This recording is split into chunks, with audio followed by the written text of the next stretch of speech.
it changed the trajectory that I'm on. And if you know me, I'm all about trajectory.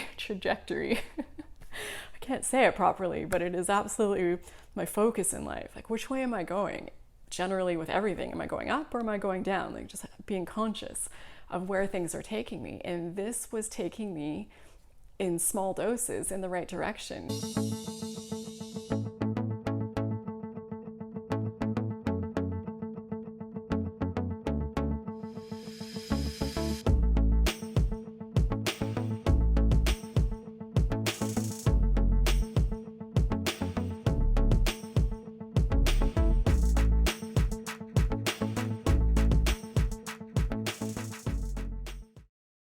Hello and welcome back to my chronic fatigue recovery story, or if this is your first video that you're watching, welcome to my story. As you may or may not know, I've been doing this, telling my story over a few parts, because when you've been sick with chronic fatigue syndrome for over 10 years, like I was, it's quite the story to tell.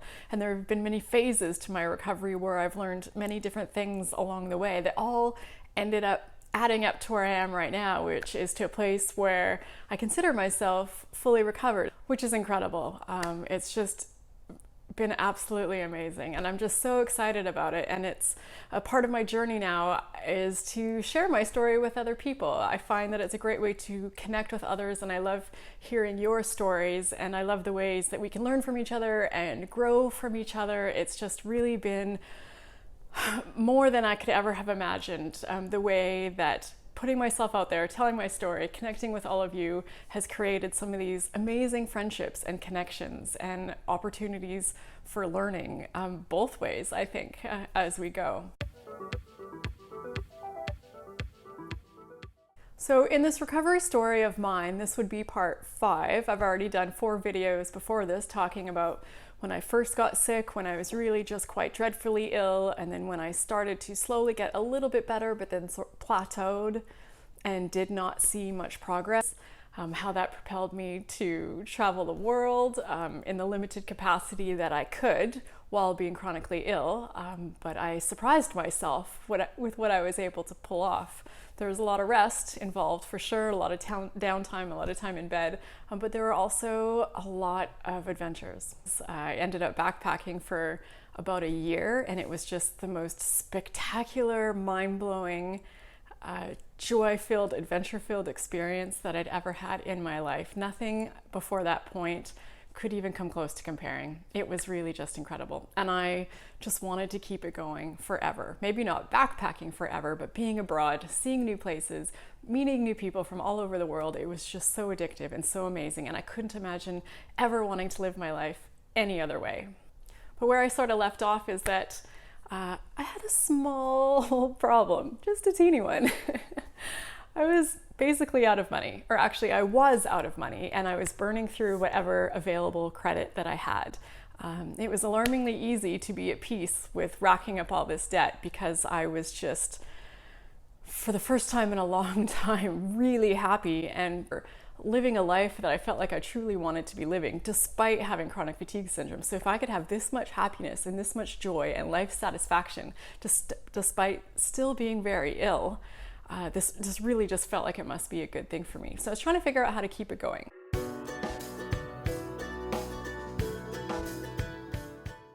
So here I am on the other side of the world, all by myself, chronically ill, out of money, and trying to figure out how to keep this dream life of mine going.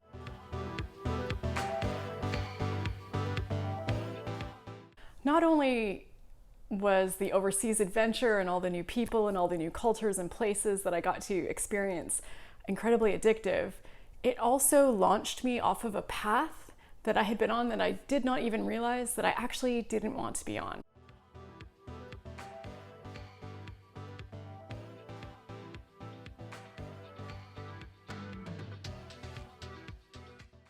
When I was living back in Canada before I got sick, the trajectory that I was on was one of, I was married, we just bought a nice house, I craved adventure, I craved so many different things in life that I wasn't probably going to get had I stayed on the path that I had been on.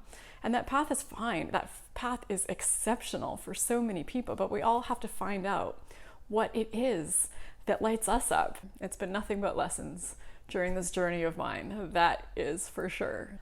Because doing these different things along the way while I was sick, trying different things, whether they worked or they didn't, they created these profound moments for me where I learned more about this illness, where I learned more about how my body worked, how it responded to things, what worked and what didn't. So I needed a new plan, and essentially this involved finding ways to make money.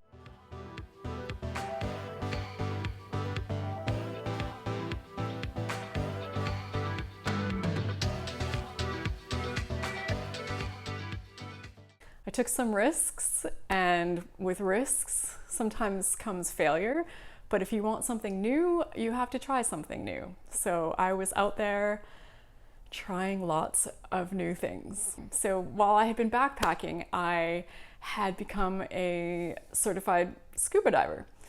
It's not something that I was sure I would be able to do physically, but it turned out that I could. It turned out that as a recreational scuba diver, at this stage of the illness that I was at, the demands were not too great on my body at all.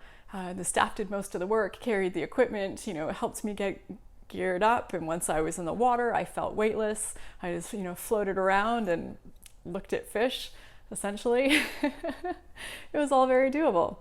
And I just remember looking around at the people working there, the professional scuba divers, and thinking, what a dream. This is what they do for a living. This is where they come to work every single day. They're out on the water, in the water, every single day, doing this activity that pretty much as soon as I started, I was instantly addicted to. So I thought, I managed to get certified as a scuba diver. My body held up all right. It was a ton of fun, one of the coolest, most enjoyable experiences of my life.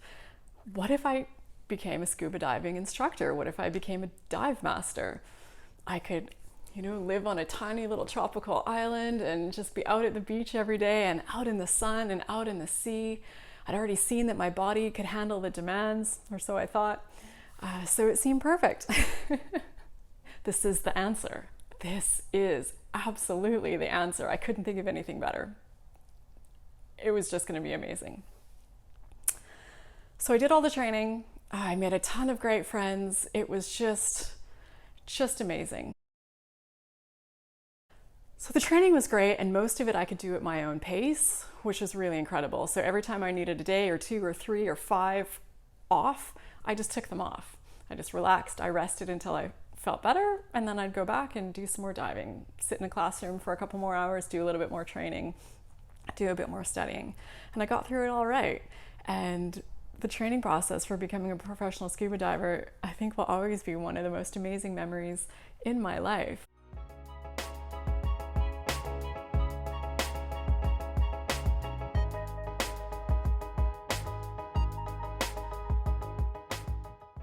However, a career for a chronically ill person, this does not make.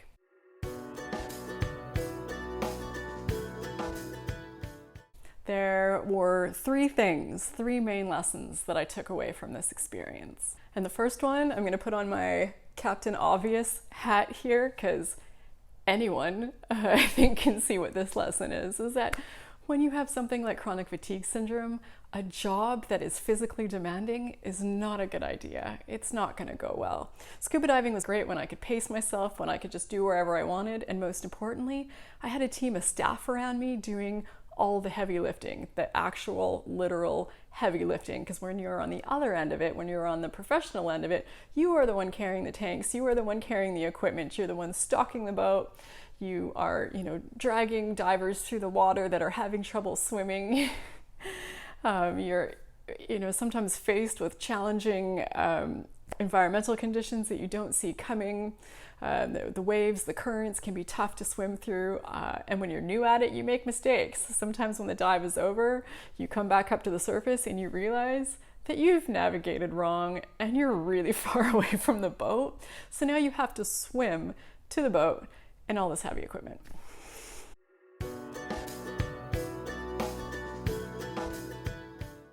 But I learned two other really valuable lessons about living with chronic fatigue syndrome and recovering from chronic fatigue syndrome from this experience as well, which also made this valuable and worthwhile venture of mine and not a total failure. And what I did realize is that when I was doing the scuba diving on my own terms, when I could space it out, when I could limit how much I did, those small amounts of physical activity were making me stronger. Yes, I would crash sometimes, and yes, sometimes it would be too much. But the trajectory, it changed the trajectory that I'm on. And if you know me, I'm all about trajectory. I can't say it properly, but it is absolutely my focus in life. Like, which way am I going? Generally with everything, am I going up or am I going down? Like, just being conscious of where things are taking me. And this was taking me in small doses in the right direction. My body was getting stronger. My endurance for not just scuba diving, but life was getting better. I could handle more. So it was the first time I really saw in my whole journey with chronic fatigue syndrome. And by this time I'd been sick, I don't know, for 3 years, 4 years or something.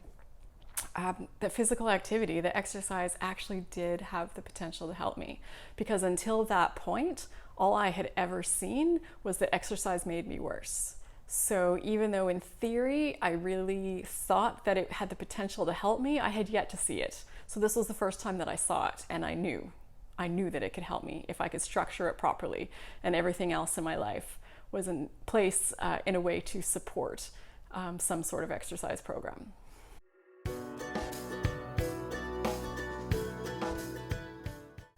And the third thing I learned from this experience was that really low amounts of stress combined with high amounts of joy also made me feel better. So again, part of this whole learning journey with chronic fatigue syndrome recovery was understanding and appreciating the extent to which my emotional state impacted how I felt and how my ability to recover or not recover. So this whole experience of scuba diving was a ton of fun. It was filled with joy. It just brought me so much happiness. So not only by removing stress was I helping my body, but by finding things in life to bring me joy, I was helping my body. So it's very much a process of taking out the bad and putting in the good, I find, with chronic fatigue syndrome for a lot of things. And this, for me, was very true of my emotional state as well. So it's something that I knew that I had to pay attention to and prioritize when it came to my recovery.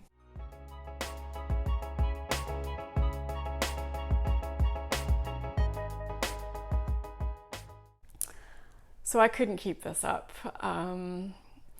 And to make a living at scuba diving, I realized, at least in the area that I was in, you pretty much had to be doing it 7 days a week, all day, every day, because the pay was not great. And I couldn't keep this up on the professional end, really even a couple days a week. So I had to admit defeat on this one, unfortunately. This was not my answer. This was not going to be the career for me. I was going to have to find something new. I had built up this incredible hobby that I loved and adored, but a career, nope.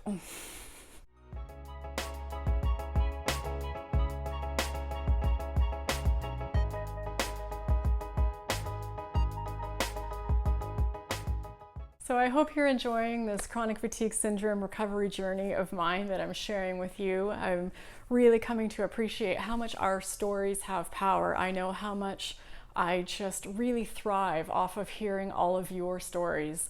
I learn so much. I'm inspired by them. I'm comforted by the commonalities that I see, knowing that I'm not alone. So I'm hoping that by putting my story out there, I can put out some of this same awesomeness for you. So if you enjoyed this, please hit that like button, subscribe, and ring that little gray bell if you want to know when future videos are coming out. I put out new videos every week, and I would absolutely love for you to join me for the next one. So thank you again. I wish you well, and I will see you in the next video. Take care, everyone.